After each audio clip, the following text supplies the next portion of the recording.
Welcome to the Taking Your Game to the Tabletop panel.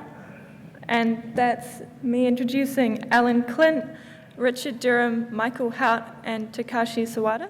Can you hear us? Yep. Can hear you. Okay, great. Thank you. Cool. So, kia ora koutou. My name is Rich Durham, and I'm joined here with some wonderful game designers from New Zealand, for tabletop game designers. And we're going to do a bit of a hybrid Q&A plus presentation with you today. So I would love to start off with this little slideshow to tell you what we're going to be talking about today. So this little panel is going to be about taking your game to the tabletop. So all of these great gentlemen here with you today are tabletop game designers.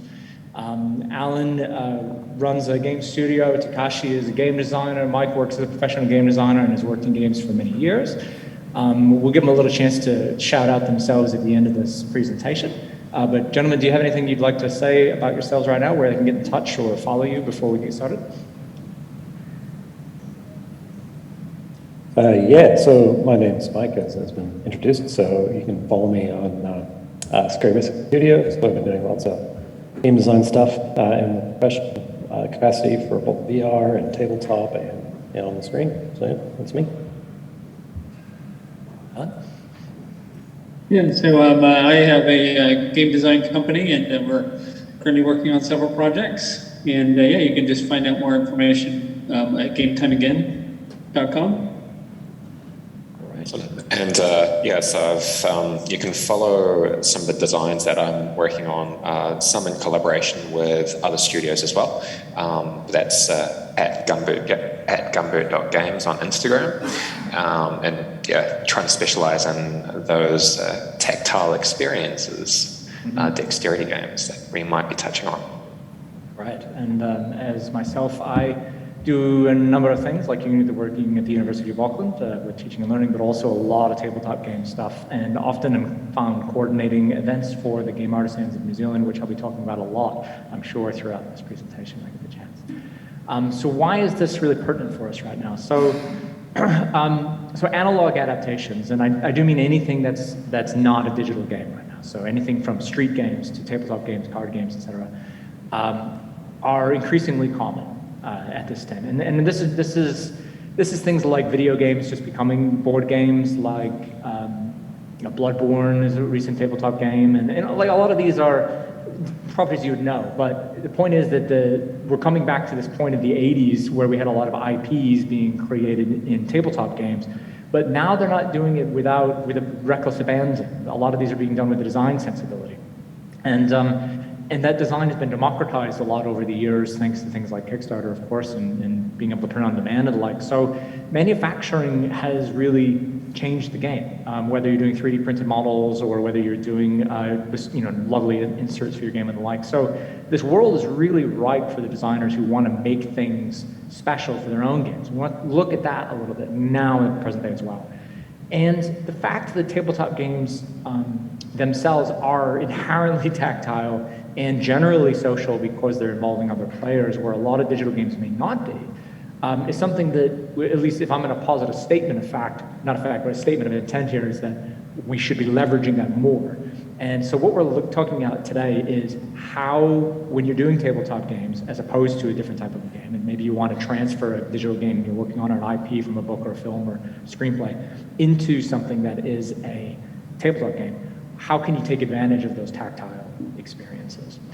So we've divided this out into 3 categories, and what I'm going to do is I'm going to read a couple of kind of our general claims and statements to you, and I'm going to ask a starter question to our panelists. And after that, we'll open it up to the audience to ask some questions for about 6-7 minutes before we move on to the next section. This first topic is going to be design considerations for the tabletop, very physical, visceral games is what we're going to say. And our claims are that when you're designing for the tabletop, you want to think viscerally, and I'll leave that definition open for the panelists.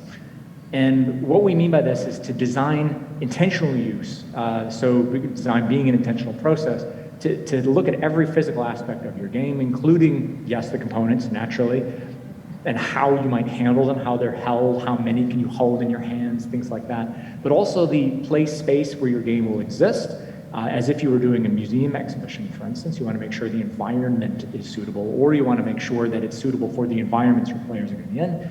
And you're leveraging and thinking about the amount of time that players are taking to play your game, have in-game turns, et cetera. What's the time leverage? Because that is a physical component as we pass through space and time.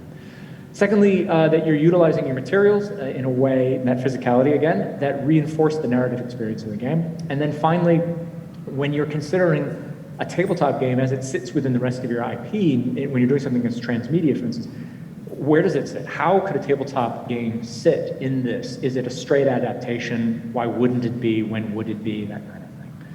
So I'm going to stop this slide to get these off the screen. And hello, panelists. Here is my quick question for you.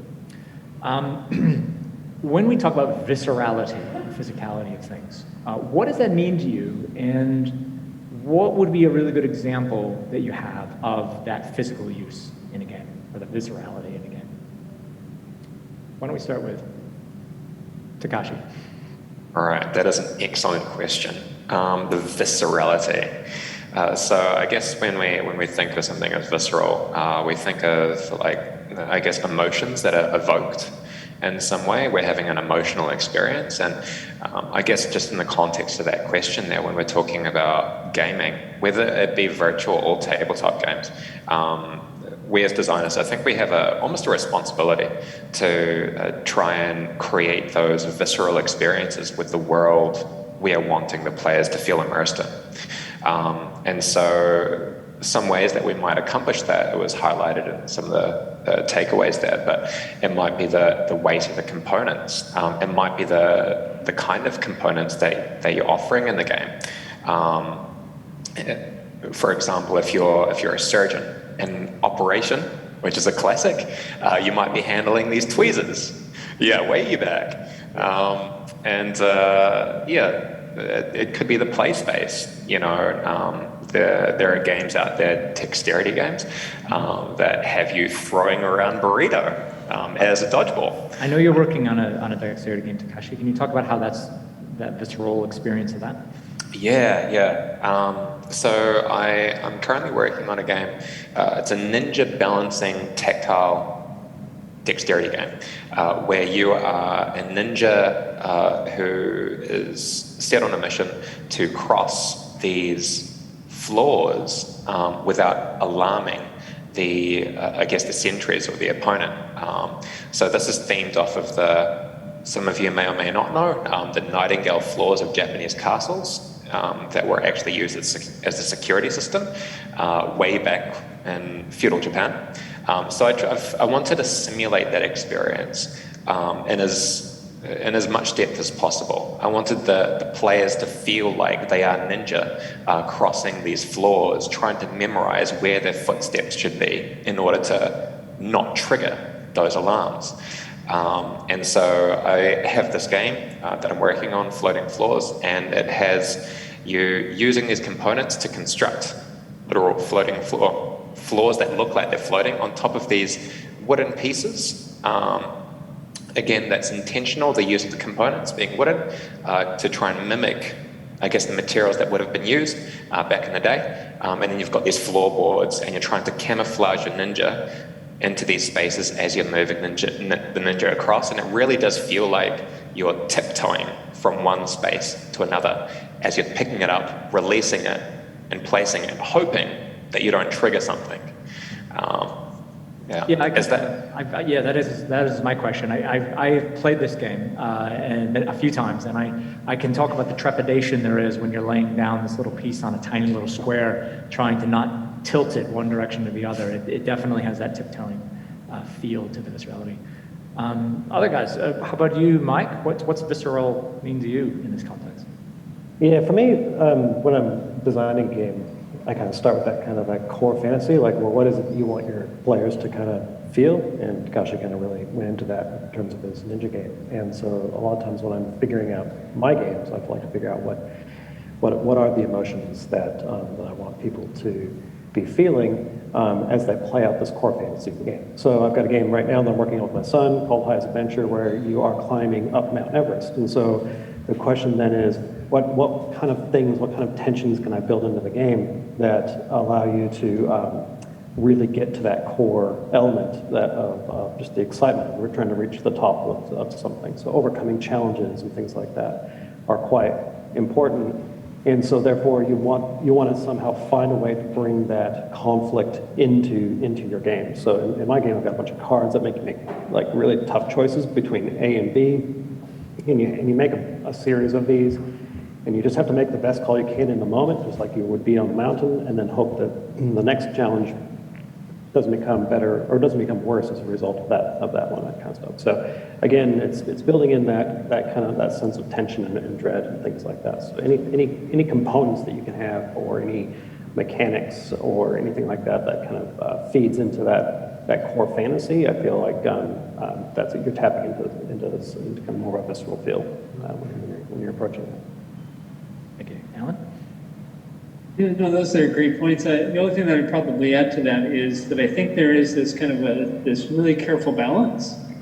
When we're talking about, visceral and emotions in games, it's tempting as a designer quite often to overthink it. For example, we're working on a space-based game, and the original game had, weight factored in, and all these different, physical elements before you could actually fly a mission. And the complexity was so high that the game just, became the wrong kind of emotion. And so I think there was a real balancing act. We ended up pulling that back.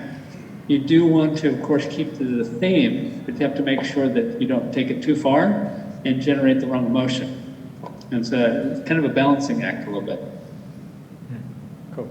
I want to touch on that a little later if the audience doesn't have questions. Yeah. But at this point, I want to open it up to the audience to have some questions about the viscerality of games, how you might do this, and how you might do it in an IP that you might already have for a digital game. Just raise your hand if you've got any questions.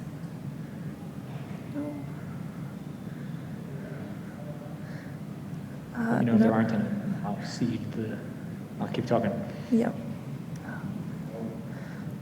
Looks like no questions, so yeah.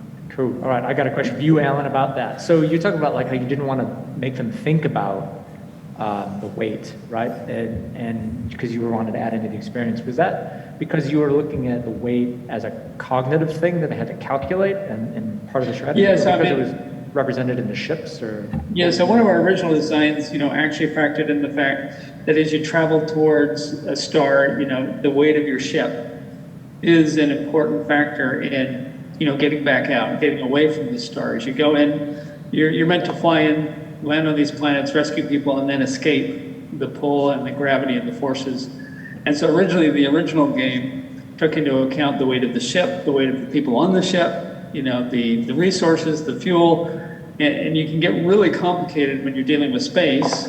And obviously that started to detract from the emotional feel that we wanted people to feel, which was that you're rescuing these people, you're getting them off the planet.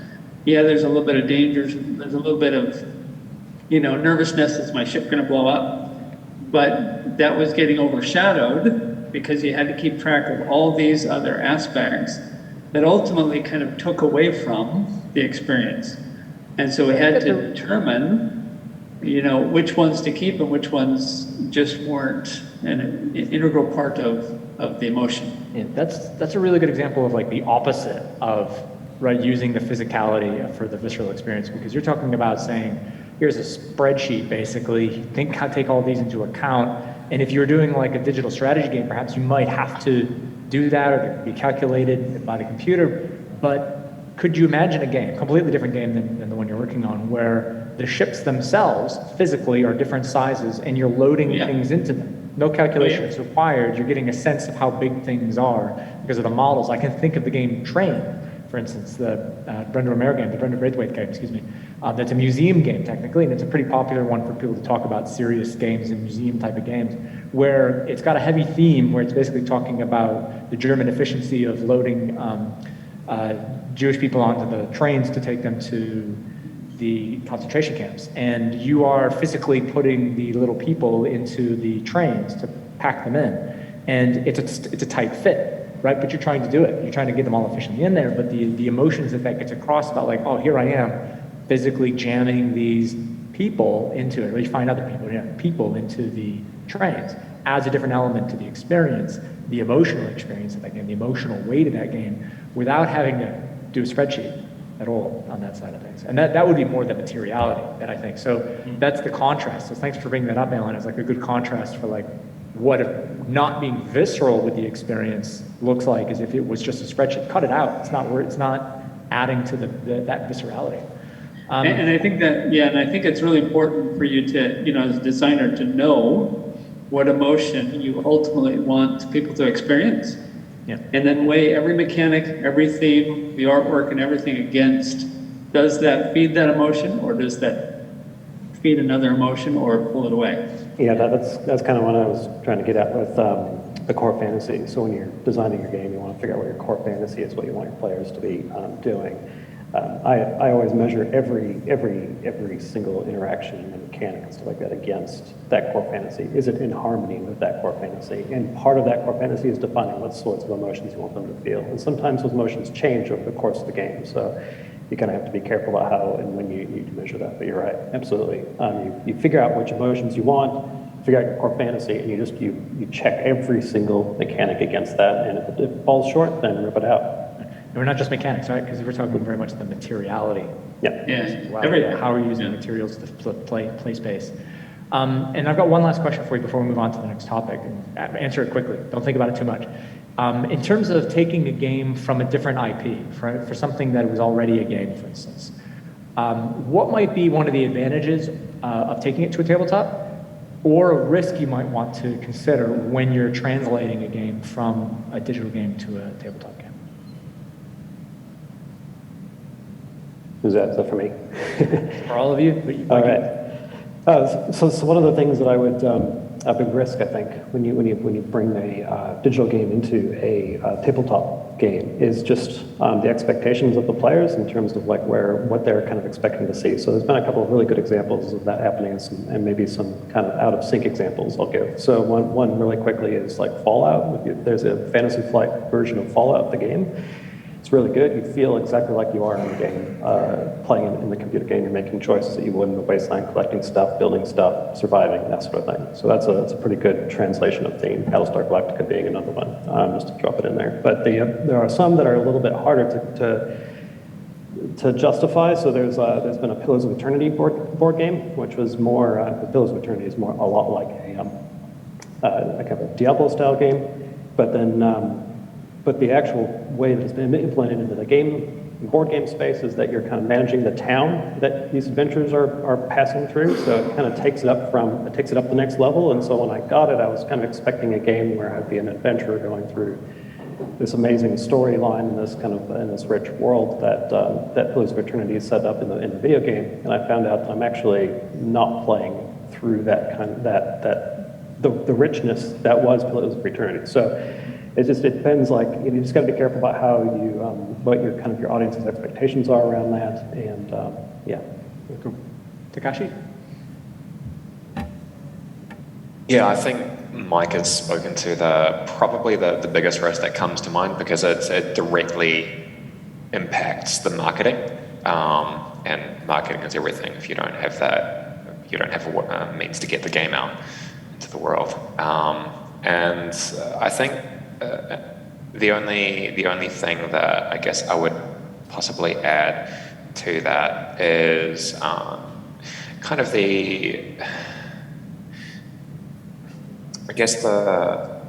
in terms of like going from a pre-existing IP to a tabletop version of that, it's more so a consideration. So on note with those expectations, are you wanting to do a transmedia kind of connection to the pre-existing IP, or are you wanting to take it off on a tangent, have players explore the world but on a different storyline altogether?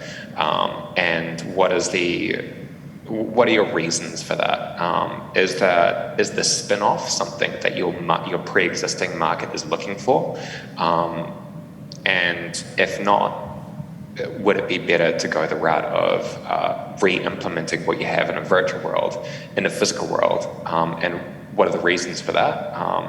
What can you bring to the tabletop that your virtual game doesn't already have in terms of those tactile experiences? Great. Alan, anything to add?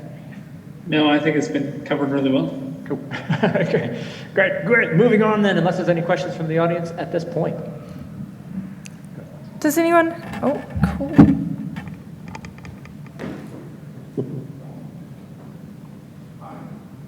You folks discussed the feelings that your game.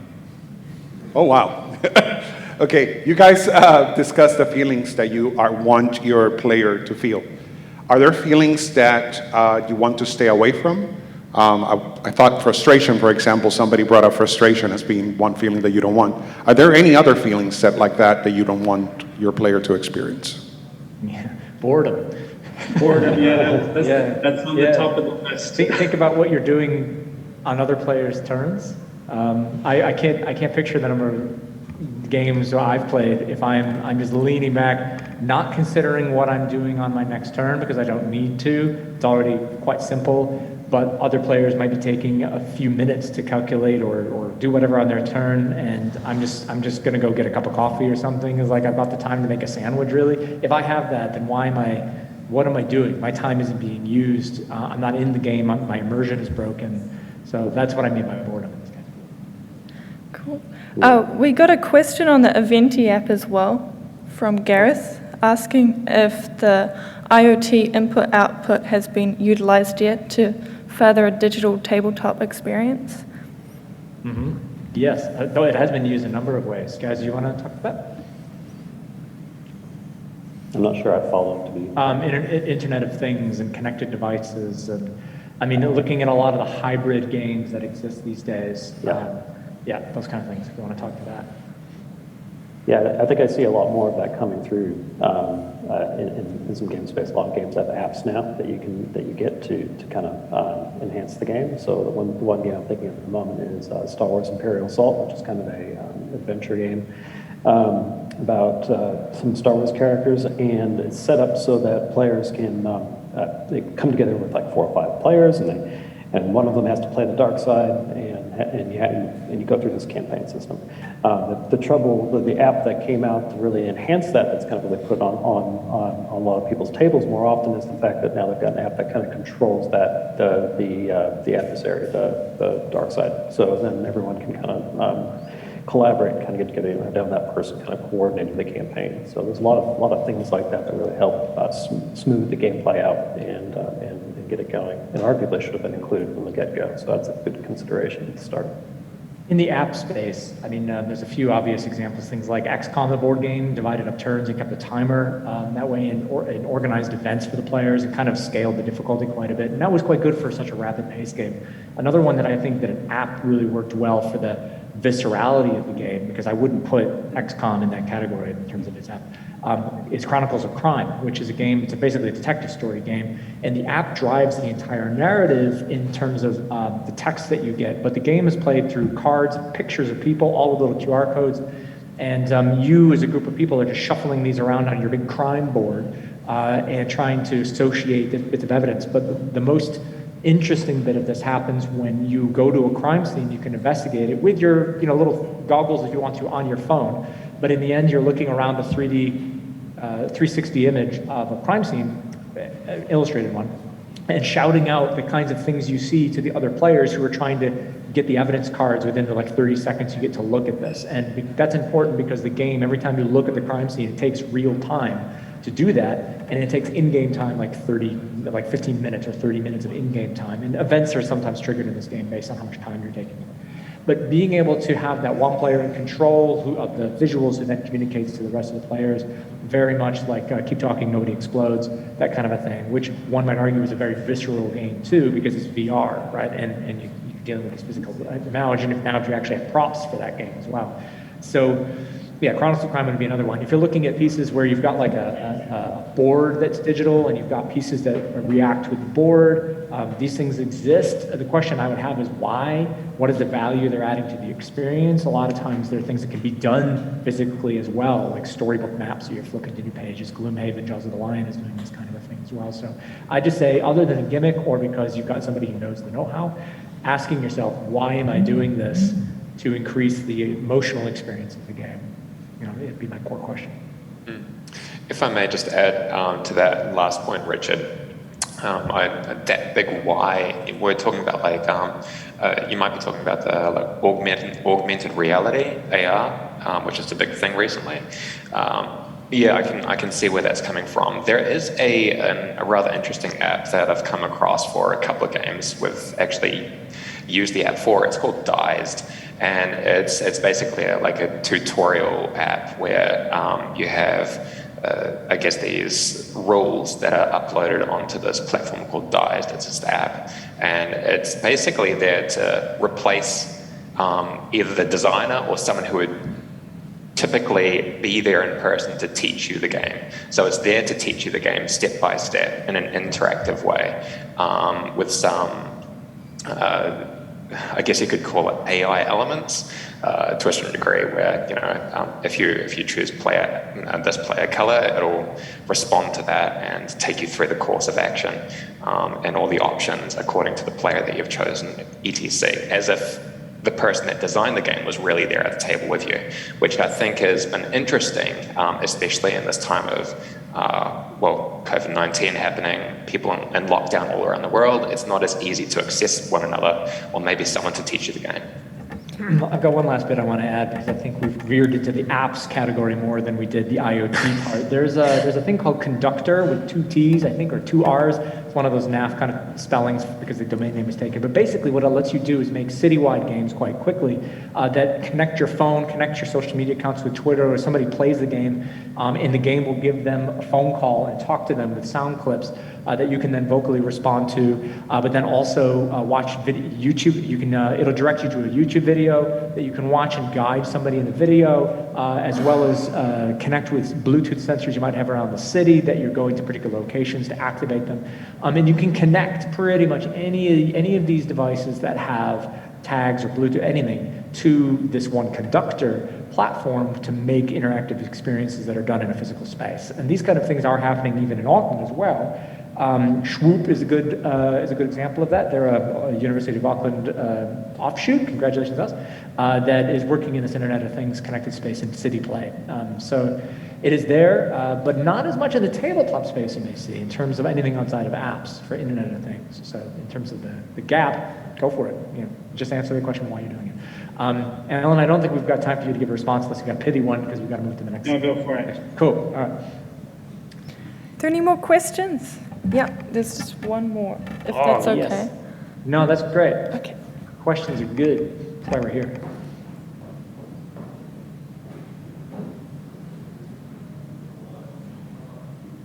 Testing. There I am. So I was listening to this thing about this app, and I had a question for you as designers, which is, how much do you account for that first-time experience? How much are you planning for that and designing for it so that people really get the core experience of your game so they want to play it again? And could you also give like an example of a game that you think does that well and why? So you're talking about the tabletop games, though, right? Or physical games? Yes. Oh. Yeah. Okay. Cool. Good. I'll let you guys field this one first. I'd have to queue up some examples. Think your brain. Yeah. You need your brain. I think for me, one of the things that comes to mind is that one of the challenges is that you want to develop a game that's got a lot of depth, for replayability. So the game has to, not just be a surface level, it's got to have some depth and some replayability.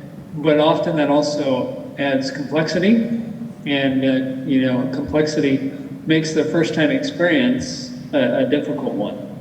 And so, I'm trying to think of a good example. I know there's a number of games that I've played in the past where you can actually play a more basic version. I think one of those was Catan Pirates and Barbarians. They have, they kind of build on scenario after scenario to teach you the different mechanics that are in that game. And so that's one technique that I think works really well, where you start out and teach them the core of your universe and then slowly build on that in future games and offer them a little bit more. I'm going to bridge off of your answer there, Alan, because as a design question, we're just talking about what you're doing to scaffold your players into knowing the full decision set you can in a single play. And I'd say, yes, that first exposure is really important in tabletop games because people a lot of the times are playing them only once with other people and then walking away. They're not buying it before playing it. That's not true. A lot of people do that, but then they'll sell it oftentimes if they don't like it. So you got to grab them in those first few plays, even if they're not seeing the entire set. And this is the problem Alan is talking about here.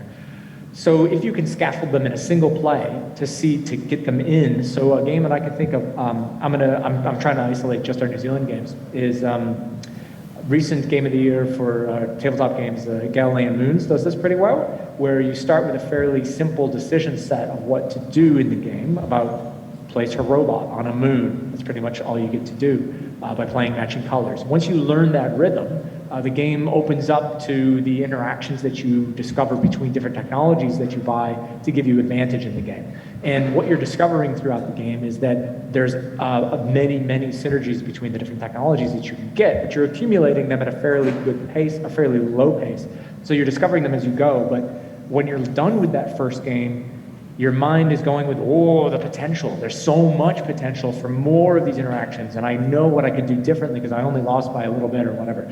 And so leaving people with that tantalizing potential space in their mind at the end was really important for that game. But it introduced every concept individually as you progressed.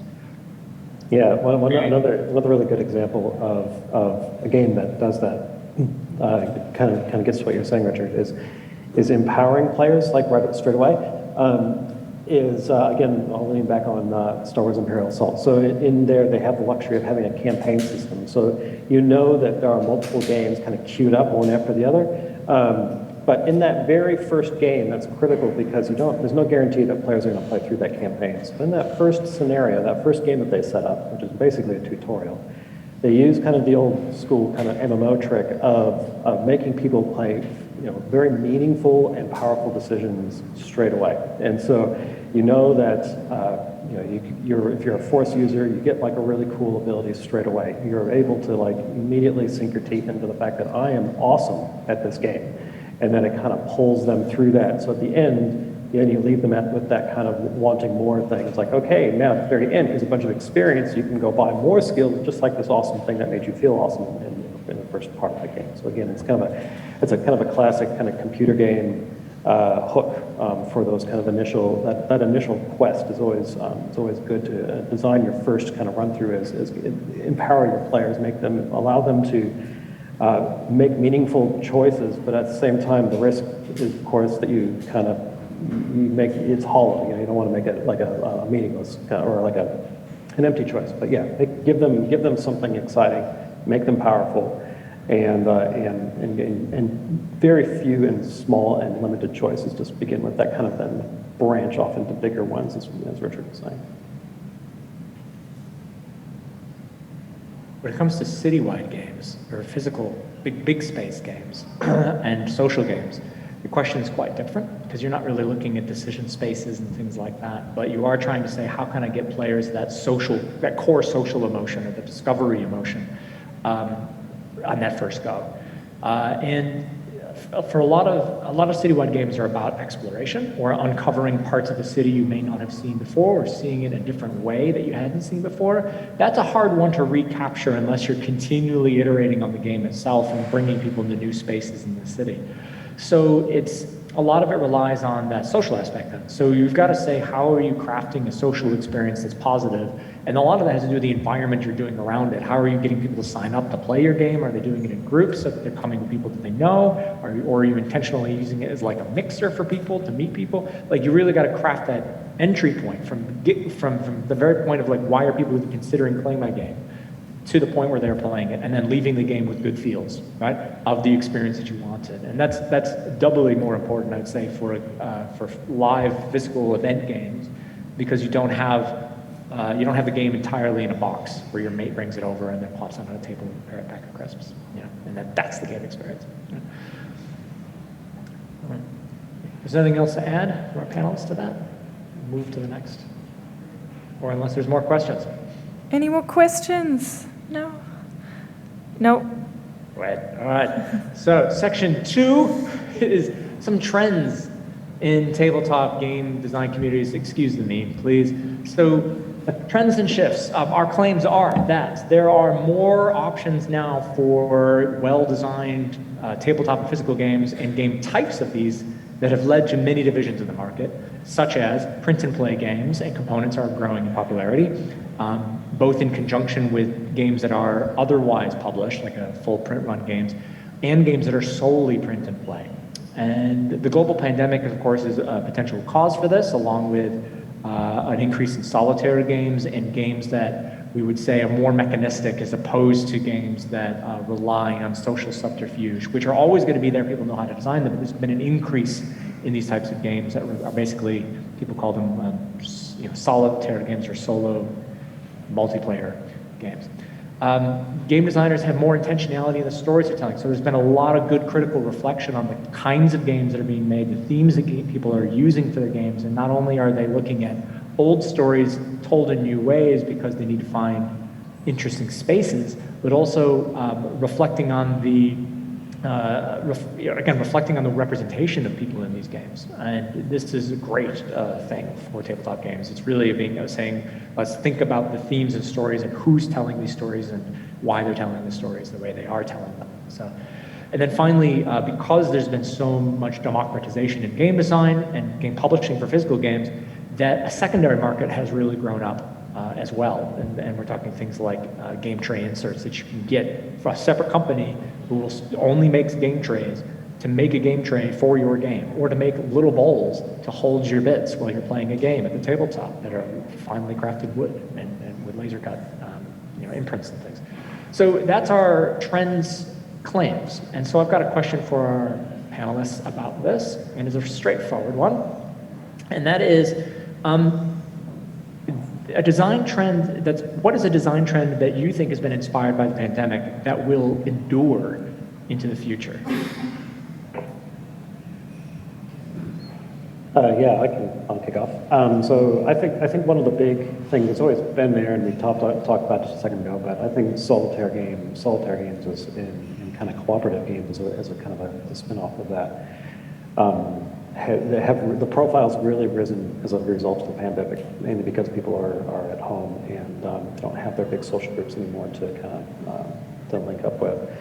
And so I think that's kind of revealed an area of the market that I think is going to be kind of here to stay for a while. You see a lot of Kickstarter campaigns that usually feature a solo play version as an upgrade of it, or a push goal, or it comes as is.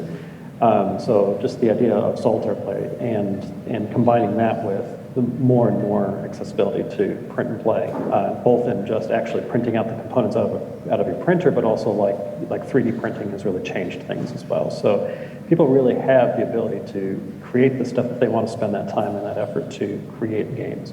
But I think the biggest takeaway from the pandemic period is solitaire and cooperative play. I think it's going to increase.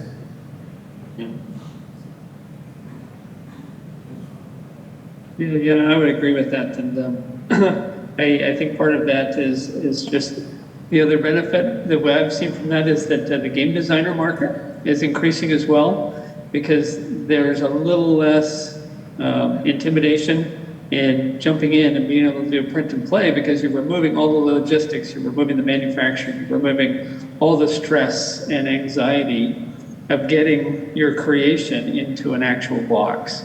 And so the print and play market, I've seen a lot of Kickstarters where that's all they do. It's just a real basic Kickstarter. Doesn't have a very high funding limit or anything, but it gets that designer into the market and lets them start the creative process of bringing their game to life. And so we're seeing a lot more designers make that attempt, just a lot more accessible than it used to be. Man, I cannot agree enough with that, Alan. Like, it was so much of people who are doing hobby kind of game design, and then seeing that the bar is low is a negative connotation, but basically the entry point is so easy. Yeah, I can do that. Of course I can. I don't have to do a full print run.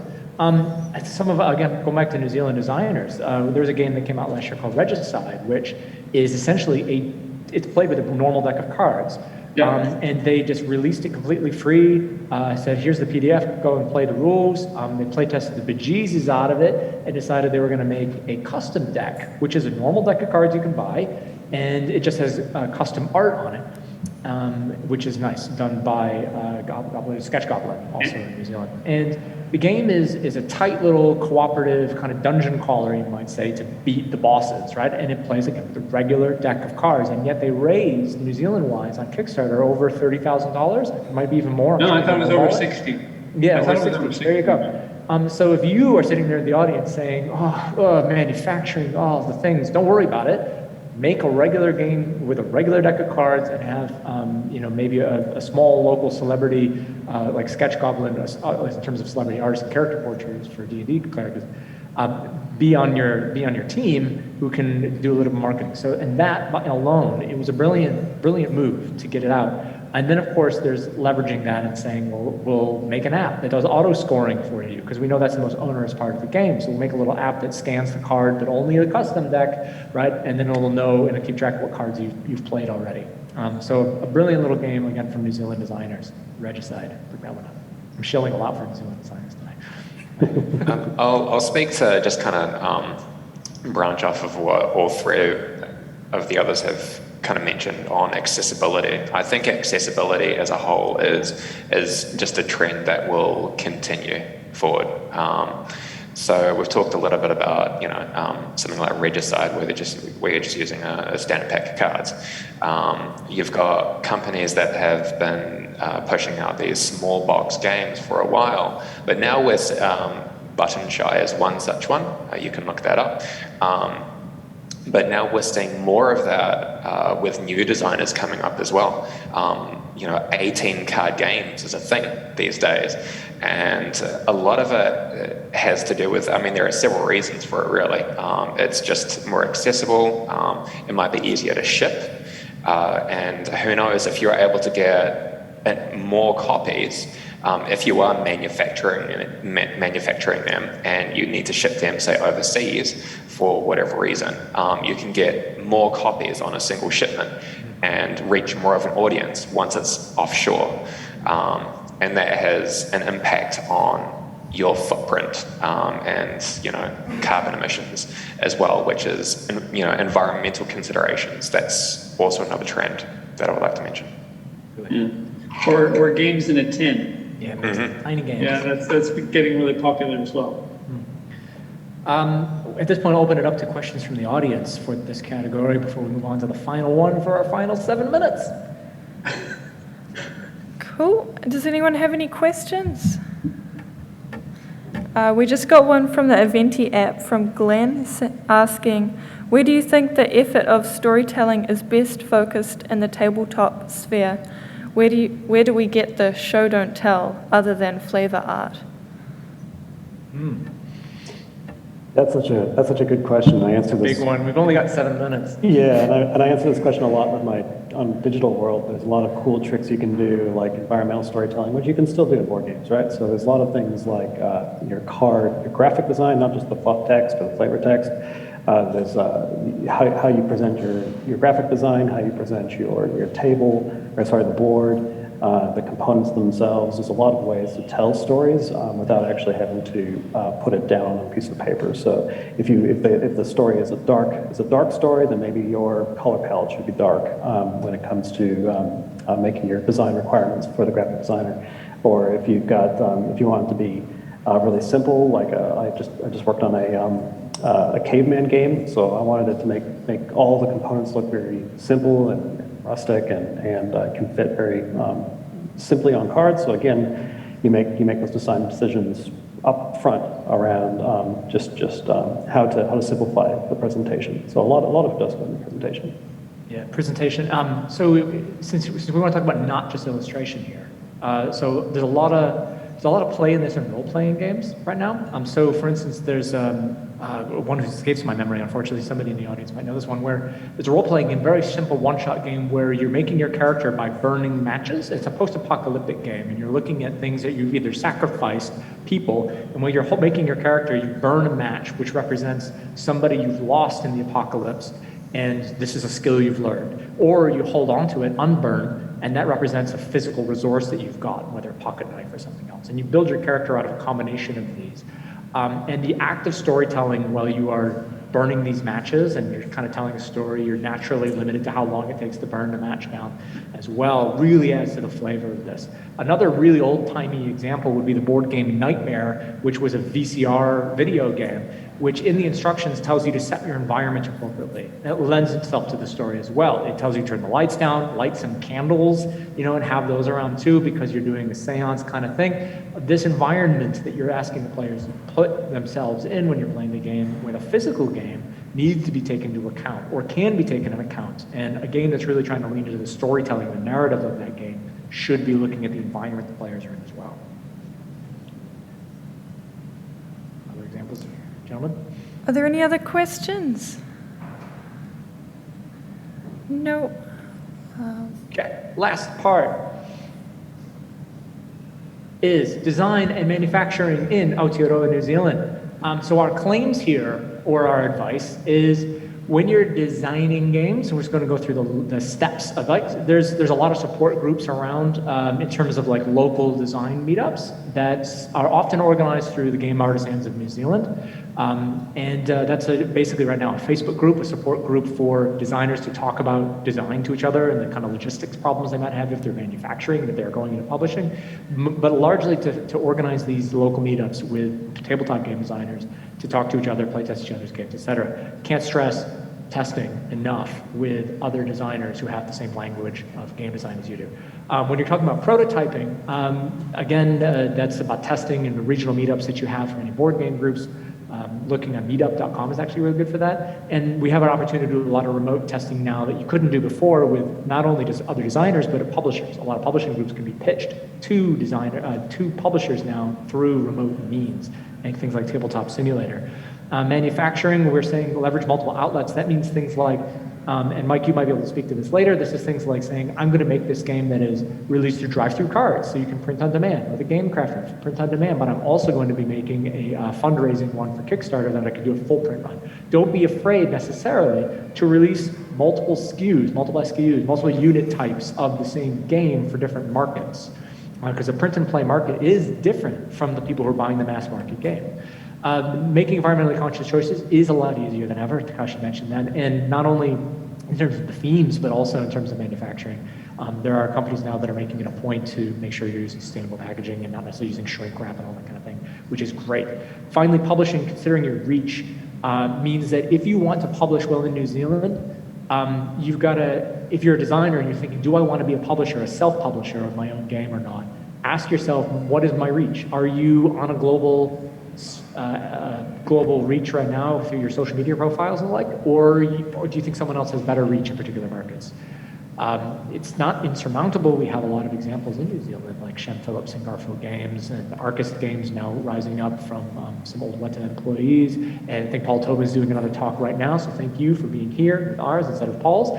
And it's a great talk, I know, but Arcus Games has done great work with their first game, and the next one in line looks good as well. So there are local publishers, but also ask yourself, should I be publishing, or should I just try to pitch to the publishers in New Zealand or the ones who are abroad?